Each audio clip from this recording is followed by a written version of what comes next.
नमस्कार. तर नागपंचमी आहे 29 जुलै, वार आहे मंगळवार. तर नागपंचमीच्या दिवशी कोणत्या गोष्टी आपण करू नयेत, तर यामध्ये येते जमिनीची नांगरणी करू नये. त्याचप्रमाणे चाकू, सुरी, कोयता, शेतात वापरली जाणारी अवजारे यांचा वापर मग या दिवशी चुकूनही केला जात नाही. आणि शेतकरी नागपंचमीच्या आदल्या दिवशी जनावरांसाठी चारा कापून ठेवतात. तसेच महिलांनीही किचनमध्ये चाकू, सुरी वापरू नये.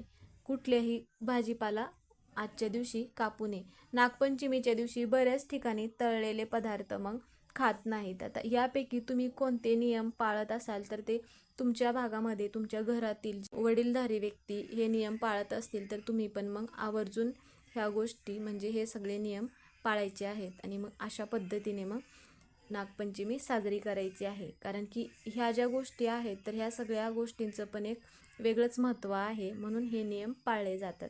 श्री स्वामी समर्थ.